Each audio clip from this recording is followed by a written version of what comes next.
কমিটিতে দুটো গুরুত্বপূর্ণ উইং, যুব মোর্চা, ডক্টর মানে মানে ইন্দ্রনীল খাঁ, তিনি এমন কোনো ভালো পারফরম্যান্স গত ৪ বছর করেছেন কেউ বলতে পারবে না। আপনি একেবারেই বলা যায় শুয়ে থাকা রাজনীতিবিদ। কিন্তু তারপরেও যে বলা যায় যে ফাল্গুনী টিকে গেল কেন? এখানেও একটা লবির গল্প কিন্তু শোনা যাচ্ছে। আবারও কিষাণ মোর্চার দায়িত্ব দেওয়া হয়েছে। যদিও মহাদেব কতটুকু কৃষকদের নিয়ে আন্দোলন করে, বিশেষ করে একটা সময় পর্যন্ত করেছে। কিন্তু এখন কতটুকু করে কৃষক আন্দোলন? I have doubt। গুরুত্বপূর্ণ বিষয় যে আ আ দিলীপ ঘোষকে অমিত শাহ গুরুত্ব সহকারে ডেকে আনলেন। এখন তো বিভিন্ন মিটিং-টিটিং এও যাচ্ছেন। তিনি কিন্তু রাজ্য কমিটিতে আলাদা কোনো গুরুত্ব পাননি। খুব ইফেক্টিভ এমন বলতে পারছি না। তার কারণটা হলো যুব নেতা থেকে শুরু করে যে মোর্চাগুলোতে যারা নেতৃত্ব দিচ্ছেন তারা অতীতে পারফরম্যান্স ভালো না করা সত্ত্বেও তাদেরকে রেখে দেওয়া হয়েছে। অধিকাংশ মহিলারা অতিরিক্ত ভোট তৃণমূল কংগ্রেসকে দিয়েছে, মমতা বন্দ্যোপাধ্যায়কে দিয়েছে। ফলে মহিলা ভোট এর অতিরিক্ত যে তৃণমূল পাচ্ছে সেটাকে আটকানো একটা বড় স্ট্র্যাটেজি হওয়া উচিত বিজেপির। একেবারে আসন্ন ২৬-এর বিধানসভা নির্বাচন, তার আগেই যে জল্পনা আমরা দেখতে পেয়েছিলাম বিজেপির রাজ্য কমিটিকে নিয়ে, সেই জল্পনার ইতিমধ্যেই ইতি হলো। কিছু প্রমোশন, কিছু ডিমোশনও আমরা দেখতে পেলাম এই রাজ্য কমিটিতে। এই রাজ্য কমিটি তৃণমূলকে টেক্কা দেওয়ার জন্য কতটা উপযুক্ত বলে আপনি মনে করছেন? দেখো তৃণমূল কংগ্রেসের যারা রাজ্য স্তরের নেতৃত্বে আছেন বা জেলা স্তরের নেতৃত্ব আছেন, তারা দীর্ঘদিন ধরে পশ্চিমবাংলার রাজনীতির সাথে যুক্ত। তাদের কংগ্রেস মধ্যে ছিলেন তারা। কংগ্রেসের রাজনীতি করেছেন বামেদের বিরুদ্ধে। তারা তৃণমূল কংগ্রেস জন্ম হওয়ার পর থেকে যুক্ত আছেন। ফলে এ এ এদের রাজনীতির গড় অভিজ্ঞতা বিজেপির যে নতুন কমিটি হয়েছে, সেই সমস্ত সদস্যদের থেকে বেশিরভাগ ক্ষেত্রেই অনেক বেশি। এবং অভিজ্ঞতার নিরিখে যদি বলো, ঘাত প্রতিঘাতের নিরিখে, তাহলে বিজেপির থেকেও রাজ্য স্তরের তৃণমূল নেতা বা জেলা স্তরের তৃণমূল নেতাদের অভিজ্ঞতা অনেক বেশি। এবার বিজেপি যে কমিটিটা তৈরি করা হলো, সেটা কিসের ভিত্তিতে তৈরি করা হলো? প্রথমত দীর্ঘদিন ধরে রাজ্য কমিটি কেন তৈরি হচ্ছিল না, তার জন্য বিজেপি আলোচিত সমালোচিত হচ্ছিল। বিজেপি যে কমিটিটা তৈরি করেছে তাতে দুটো ক্রাইটেরিয়া ওরা রেখেছে। একটা ক্রাইটেরিয়া হলো যে ভাই যারা সরাসরি নির্বাচনে লড়াই করবে, ধরো জগন্নাথ চট্টোপাধ্যায়ের মতন মানুষ, তাদেরকে আর মানে প্রাত্যহিক যে সাংগঠনিক কাজ তার মধ্যে রাখা হবে না। নীতি নির্ধারণে থাকবে কিন্তু প্রাত্যহিক সাংগঠনিক কাজ যেটা জগন্নাথ চট্টোপাধ্যায়কে সাধারণ সম্পাদক পদে বসিয়েছিল এর আগে, সেখান থেকে তাকে সরানো হলো। কারণ তিনি সিউড়ি বিধানসভা কেন্দ্রের প্রার্থী হিসাবে লড়াই করবেন। সেই কারণেই তাকে কিন্তু এবার ভাইস প্রেসিডেন্ট পদে নিয়ে আসা হলো। তার মানে যারা এই সামনের বিধানসভা নির্বাচনে প্রতিদ্বন্দ্বিতা করবেন তাদের সংগঠনের মূল জায়গা থেকে সরিয়ে তাদের নীতি নির্ধারণের মধ্যে ঢোকানো হলো। আর উল্টো দিকে যদি লক্ষ্য করো, দ্বিতীয় যেটা সেটা হলো পুরনো যে মানে কমিটি ছিল রাজ্য স্তরের, তাতে 50% এর মতন রাখার সিদ্ধান্ত হয়েছিল। যে একেবারেই বাদ দেওয়া হবে না, তাহলে অভিজ্ঞতা কমে যাবে। সুতরাং 50% লোককে রেখে দেওয়া হবে। আর নতুন করে 50% বা 50% যে আনা হয়েছে, তাতে কিন্তু একটা মানে সমন্বয়ের উদ্যোগ এখানে আছে। অর্থাৎ কি সমন্বয়? তৃণমূল থেকে আসা যে সমস্ত নেতা, যেমন সৌমিত্র খান, তাকেও যেমন আনা হয়েছে। ফরওয়ার্ড ব্লক থেকে আসা নেতা, তাকেও যেমন আনা হয়েছে।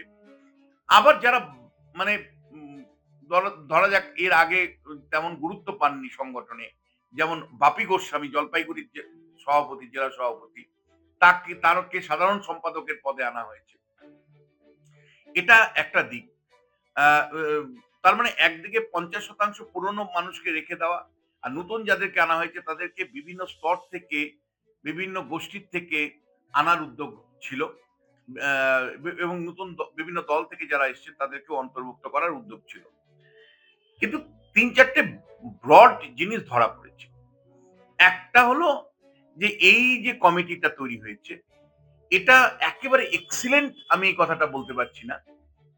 এটা মানে খারাপ কমিটি হয়েছে সেটাও আমি বলতে পারছি না। এটা একটা মাঝারি ধরনের কমিটি নির্বাচনকে কেন্দ্র করে তৈরি করেছে। কেন মাঝারি ধরনের শব্দটা বলছি?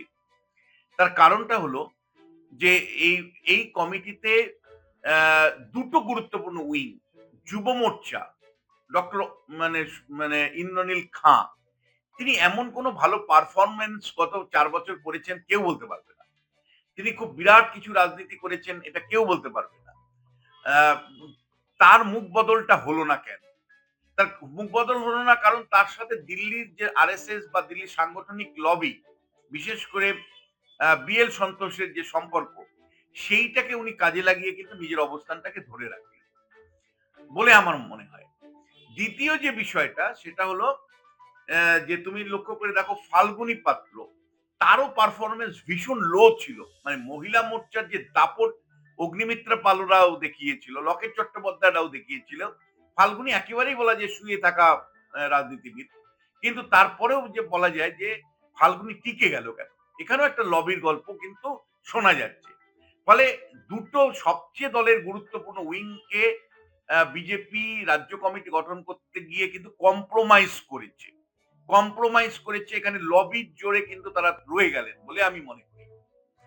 আবার একই সাথে যে কমিটিটা তৈরি হয়েছে সেই কমিটিতে লকেট চট্টোপাধ্যায় মনে করা হচ্ছে যে বিধানসভা নির্বাচনে লড়বেন না, দলের সাধারণ সম্পাদক পদের গুরুত্বপূর্ণ ভূমিকা লিখবেন। আর এমপি হিসাবে তো ইতিমধ্যেই তুমি জানো পুরুলিয়ার সাংসদ রয়েছেন। ফলে জ্যোতির্ময় সাধারণ সম্পাদক পদে নতুন হিসেবে যে মুখটা গুরুত্বপূর্ণ, জলপাইগুড়ি জেলার প্রেসিডেন্ট ছিলেন বিজেপি, তিনি বাপি গোস্বামী, তিনি কঠোর পরিশ্রমী মানুষ, বিজেপিকে একটা জায়গায় পৌঁছে দিয়েছেন, কিন্তু একই সাথে ওনার মুখ খুব খারাপ এই বলে অভিযোগ হয়। তিনি খুব মানে দুর্মুখের লোক, মানে লোকের সাথে তর্ক বিতর্ক বিতন্ডায় থাকেন, কিন্তু কর্মঠ লোক এটা সবাই বলে। ফলে কর্মঠ লোক রাজ্য স্তরে কি ধরনের ভূমিকা পালন করেন সেটা দেখার। মিডিয়া সেলের জায়গা থেকে যদি তুমি লক্ষ্য করো, তাহলে আমি বলব যে অমিত শাহ আসার উম পরে এইবার শেষবার যখন আসলেন, তখন তার মিডিয়া অব্যবস্থা নিয়ে তিনি একটা ক্ষোভ ছিল। তার রিফ্লেকশনেই কি শেষ পর্যন্ত তুষারকে চলে যেতে হলো? কারণ তুষার মিডিয়া কোঅর্ডিনেটর ছিল। এবার সেই পদে বিমল শঙ্কর নন্দকে আনা হয়েছে। দেখো বিমল দা রাজনীতির প্রাজ্ঞ মানুষ। তিনি রাষ্ট্রবিজ্ঞানের অধ্যাপক। তার মানে জ্ঞান নিয়ে কোনো কথা হবে না। কিন্তু তিনি কিন্তু হিন্দি বা ইংরেজি বা ন্যাশনাল লেভেলে বিজেপি সর্বভারতীয় নেটওয়ার্কিং এর সাথে কতটুকু যুক্ত সেটা কিন্তু আমার ডাউট আছে। আমি মনে করি যে ওই ধরনের পদে ভালো হিন্দি চাই, চোস্ত হিন্দি বলতে হবে, চোস্ত ইংরেজি বলতে হবে এবং ন্যাশনাল লেভেলে একটা ভালো নেটওয়ার্কিং থাকা দরকার। সেটা বিমলদার আদতেও আছে বলে আমার অন্তত জানা নেই। থাকলে তো ভালো। দি এবার সপ্তর্ষিকে কিন্তু মানে এখানেও কিন্তু বলব সাধারণ মানে সভাপতি অর্থাৎ শ্রমিক ভট্টাচার্যের নিজস্ব পছন্দও কাজ করেছে। সপ্তর্ষি রয়ে গেছেন। অত্যন্ত মানে কাছের লোক শ্রমিক ভট্টাচার্যের। আর মুখপাত্র হিসেবে যাকে করা হয়েছে, প্রধান মুখপাত্র হিসাবে দেবজ্যোতি কে করা হয়েছে। দেবজিৎ কে করা হয়েছে। দেবজিৎ কিন্তু ব্যক্তি মানুষ খুব ভালো। আরএসএস এর সাথে সম্পর্কিত। আ আদর্শগত অবস্থান খুব দৃঢ় এবং দলের পুরনো কর্মী, আ উম আ যুব নেতা, ভালো বক্তা। এ নিয়ে কোনো কথা নেই। কিন্তু এখানেও কিন্তু আমি বলব শ্রমিকের একটা পছন্দ অপছন্দ কাজ করেছে। শ্রমিকের সাথে যে দেবজিতের সম্পর্ক, ব্যক্তিগত সম্পর্ক, তার রিফ্লেকশন কিন্তু প্রধান মুখপাত্র হওয়ার পেছনে কাজ করেছে বলেই আমার মনে হয়। একটা আস্থারও প্রশ্ন থাকে। যদি তুমি আমায় বলো যে এই যে কমিটিটা তৈরি করা হয়েছে, এই কমিটিটা উম তে আরো আর কি ২ টো দিক আমার মনে হয়েছে গুরুত্বপূর্ণ। সেটা হলো আ যে রাজু মুখার্জিকে আনা হয়েছে, মানে রাখা হয়েছে ভাইস প্রেসিডেন্ট পদে। কাজ দেয় কিনা সেটা খুব ইম্পোর্টেন্ট বিষয়। যারা আসলো না, তার মধ্যে রিতেশ তিওয়ারির নামটা আসা উচিত ছিল। মানে রিতেশ অনেকদিন ধরে সাইড লাইনে আছে। আ ব তা সে কেন আসলো না? এট লিস্ট মানে মিডিয়া যে কমিটিটা তৈরি হয়েছে তার মধ্যে তাকে ঢোকানো হয় কিনা সেটা একটা দেখার। কিন্তু রিতেশ একটা অন্তত পাবলিক লাইফ এ অন্তত একটা ফ্রেশ ইমেজ আছে। সেটা আমরা সবাই জানি। এরকম একাধিক পুরনো নেতা তাদেরকে কি করে আবার মানে ঢোকানো হয় বা এখানে ঢুকলো না। পুরনোদের মধ্যে দেবশ্রী আ উম চৌধুরী থেকে শুরু করে যারা পুরনো ছিলেন তাদেরকে ভাইস প্রেসিডেন্ট মানে কাউকে বিভিন্ন কমিটিতে রাখা হয়েছে। মহাদেবকে আবারও কিষাণ মোর্চার দায়িত্ব দেওয়া হয়েছে। যদিও মহাদেব কতটুকু কৃষকদের নিয়ে আন্দোলন করে, বিশেষ করে একটা সময় পর্যন্ত করেছে। কিন্তু এখন কতটুকু করে কৃষক আন্দোলন? I have doubt. আ ফলে মানে ফ্রন্টের যে অর্গানাইজেশন কৃষক মোর্চা বলো, তুমি বলো ইয়ের যুব মোর্চা বলো, আহ, তোমার মহিলা মোর্চা বলো, এরা যে বিরাট কিছু মানে ডাইনামিক লিডারশিপ আনতে পেরেছে এমন আমার মনে হয় না, মনে হয়নি। বরঞ্চ মহিলা মোর্চার থেকে যাকে সাধারণ সম্পাদিকা করা হয়েছে অগ্নিহোত্রীকে, উম, আহ, তার পারফরমেন্সটা আগামী দিনে দেখা। সব মিলে তুমি যদি আমায় বলো যে নির্বাচনের আগে বিজেপি যে রাজ্য কমিটি তৈরি হলো সেটার মধ্যে একটা সমন্বয়ের প্রচেষ্টা রয়েছে। বিরাট কোনো বৈপ্লবিক পদক্ষেপ নিয়েছে এটা আমি বলতে পারি না। কমিটিটা বিরাট কিছু মানে চমক দিয়েছে এটাও আমি বলতে পারি না।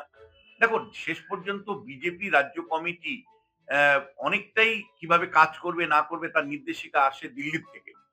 অমিত শাহ এবং তার অফিস বা নরেন্দ্র মোদীরা যেভাবে বলবেন তাকে এক্সিকিউট করার দায়িত্বে হলো রাজ্য কমিটি। ফলে রাজ্য কমিটির সাফল্য বা ব্যর্থতা দুটোই কিন্তু নির্ভর করে আহ, যে কিভাবে আহ, এই কমিটি কে পরিচালনা করছে দিল্লির নেতারা। গুরুত্বপূর্ণ বিষয় যে আহ, আহ, দিলীপ ঘোষকে অমিত শাহ গুরুত্ব সহকারে ডেকে আনলেন, এখন তো বিভিন্ন মিটিং টিটিং এও যাচ্ছেন। তিনি কিন্তু রাজ্য কমিটির আলাদা কোনো গুরুত্ব পাননি, হয়তো আমন্ত্রিত সদস্য হবেন অন্য প্রাক্তন সভাপতিদের মতন। কিন্তু মানে অনেকে মনে করা হচ্ছিল যে তাহলে কি আবার উনি সক্রিয়ভাবে সংগঠনের কোনো পদ পাবেন, সেরকম ঘটনা হয়নি। বিজেপির এই রাজ্য কমিটিকে যদি সামগ্রিক মূল্যায়ন তুমি করতে বলো তাহলে আমি এটাকে একেবারে অত্যন্ত দক্ষতাপূর্ণ, চমৎপ্রদ, খুব এফেক্টিভ এমন বলতে পারছি না। তার কারণটা হলো যুব নেতার থেকে শুরু করে যে মোর্চাগুলোতে যারা নেতৃত্ব দিচ্ছেন তারা অতীতে পারফরমেন্স ভালো না করা সত্ত্বেও তাদেরকে রেখে দেওয়া হয়েছে। আবার এদিকে তুমি যদি আমায় বলো যে একেবারে কি খারাপ হয়েছে, না একেবারে খারাপ হয়নি। বিভিন্ন বর্গের বা বিভিন্ন তৃণমূল থেকে আসা সৌমিত্র খানও যেমন স্থান পেয়েছে, শঙ্কর ঘোষকেও যেমন সম্পাদক পদে রেখে দেওয়া হয়েছে, আবার ফরওয়ার্ড ব্লক থেকে লোককেও যেমন রাখা হয়েছে, বসে থাকা রাজু মুখার্জিদের মতন লোককেও রেখে দেওয়া হয়েছে। ফলে সব মিলে বিভিন্ন স্তরের বিভিন্ন দলের থেকে আসা যারা নেতা তাদেরকে এই কমিটিতে স্থান দিয়ে একটা ভারসাম্যমূলক কমিটি তৈরি করা হয়েছে করেছে। ফলে এই কনটেক্সটেই আমি বলি, যদি ১০ এর মধ্যে তুমি আমায় নম্বর দিতে বলো তাহলে নতুন যে রাজ্য কমিটি গঠিত হলো তাকে আমি ৬ নম্বর দিব। অর্থাৎ মাঝামাঝি একটা নম্বর তারা পাচ্ছে। কোনো এক্সিলেন্ট কমিটি হয়েছে আমি বলতে পারি না। কোনো নতুন ডাইরেকশন দিচ্ছে এই কমিটি তাও আমি বলতে পারি না। আবার একেবারে খারাপ হয়েছে তা নয়। একটা ভারসাম্যমূলক কমিটি তারা তৈরি করেছে ২৬ এর বিধানসভা নির্বাচনের দিকে তাকিয়ে। শুধু দেখার এই কমিটিকে নরেন্দ্র মোদী, অমিত শাহরা সঠিকভাবে পরিচালনা করতে পারে কিনা বা এই কমিটি আ আ মানে মানে এফেক্টিভলি রোল প্লে করতে পারে কিনা। কারণ দেখো কমিটির একটা বড় কাজ হবে সার্ভিলিয়েন্স। কারণ বিজেপির একটা অংশ মানে বিশেষ করে মানে নিচের দিকে একটা অংশ তারা আইপ্যাক এর প্রভাবে হোক, তৃণমূলের প্রভাবে হোক অনেক সময় কম্প্রোমাইজ করে। বিশেষ করে আমি বলব যে বুথে বসা যে সমস্ত লোক তাদের রাতারাতি ম্যানেজ হয়ে যায়। ফলে বিজেপির অ্যা ম্যা নিচু স্তরের যারা কর্মী একটা অংশ আছে নেতা কর্মী, আমি খুব অল্প অংশই সেটা। আ কিন্তু তারা বিরাট ক্ষতি করে দেয় দলের জন্য। সেই উম যারা তৃণমূলের সাথে সম্পর্ক রক্ষা করে, যাদেরকে আমি পিন্ডি জোটের অংশ মনে করি। যে ইন্ডি জোট যেমন ন্যাশনাল লেভেলে কংগ্রেস, সিপিএম আ কে নিয়ে রয়েছে। অ্যা কংগ্রেস, সিপিএম, তৃণমূল কংগ্রেস সবাই মিলে যেমন ন্যাশনাল লেভেল ইন্ডি জোট আছে, তেমনি তলে, তলে বিজেপি তলে, তলে বহু মানে নেতা সদস্য আছে যারা তৃণমূলের সাথে সম্পর্ক রক্ষা করে চলে। উপস্তরেও ২-১ জন আছেন।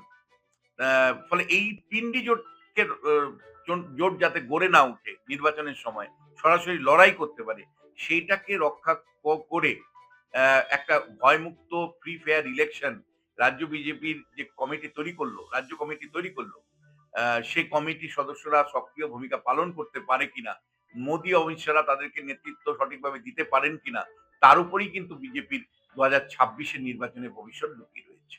স্যার একেবারেই শেষ একটি প্রশ্ন। আমরা দেখেছি এই যে তৃণমূলকে টিক্কা দেওয়ার যে প্রসঙ্গ উঠছে, মুখ্যমন্ত্রীর কাছে নারী ভোটের যে শতাংশ বা মহিলা ভোটের যে শতাংশ, সেই অনুযায়ী বিজেপির যে নতুন কমিটি, এখানে কোথাও না মহিলাদের প্রাধান্য দেওয়া কি উচিত ছিল? দেখো যতটুকু দিয়েছে ততটুকু যথেষ্ট নয় বলে আমি মনে করি। মানে নিশ্চয়ই লকেট চট্টোপাধ্যায়কে রাখা হয়েছে সাধারণ সম্পাদিকার পদে। আ উম কেউ সম্পাদক, কেউ ভাইস প্রেসিডেন্ট হিসাবে রয়েছেন। তনুজা চক্রবর্তী রয়েছেন, তারপরে অগ্নিমিত্রার মতন পরিচিত মুখ রয়েছেন। আহ, ফাল্গুনীকে তো যুব মোর্চা মানে মহিলা মোর্চার সভাপতি করা হয়েছে। কিন্তু আমি তারপরেও মনে করি যে আরো মহিলা মুখ আনার সুযোগ ছিল। দেখো, তৃণমূল কংগ্রেসের আহ, আহ, প্রতি মানে মহিলা ভোটাররা কিন্তু অতিরিক্ত ভোট দেন মমতা বন্দ্যোপাধ্যায়কে। গত দুটো নির্বাচনে, বিশেষ করে 2016-তে দেখা গেছে 3% ভোট অতিরিক্ত ভোট তৃণমূল পেয়েছে মহিলাদের তরফ থেকে। তার মানে মমতা বন্দ্যোপাধ্যায়ের ভোট ব্যাংকের একটা অতিরিক্ত অংশ আসে মহিলাদের থেকে। মহিলা মুখ্যমন্ত্রী, মহিলা ভোটার, এই ইকুয়েশন। তারপরে লক্ষ্মীর ভান্ডার যুক্ত হলো। ফলে লক্ষ্মীর ভান্ডার পেয়ে মহিলারা আরো অতিরিক্ত ভোট দিলেন। 2021-এর বিধানসভা নির্বাচনে প্রায় 3.5% উপরে মহিলা, মানে 4% যদি ধরি গড় করে, তাহলে 4% মহিলারা অতিরিক্ত ভোট তৃণমূল কংগ্রেসকে দিয়েছে, মমতা বন্দ্যোপাধ্যায়কে দিয়েছে। ফলে মহিলা ভোট এর অতিরিক্ত যে তৃণমূল পাচ্ছে সেটাকে আটকানো একটা বড় স্ট্র্যাটেজি হওয়া উচিত বিজেপির। এবং সেই ক্ষেত্রে বিজেপির আরো মহিলা মুখ সাংগঠনিক স্তরে আনা উচিত ছিল। আরো সক্রিয় মুখদেরকে সামনে আনা উচিত ছিল। যাতে করে মানে মমতা বন্দ্যোপাধ্যায়ের যে অতিরিক্ত মহিলা ভোট পাচ্ছেন, সেই জায়গা থেকে অ্যাড্রেস করতে গেলে সাংগঠনিকভাবে আরো মুখ যদি আসতো, সেটা বিজেপির পক্ষে আরো লাভজনক হতো। এটা অবশ্যই বলতে হবে।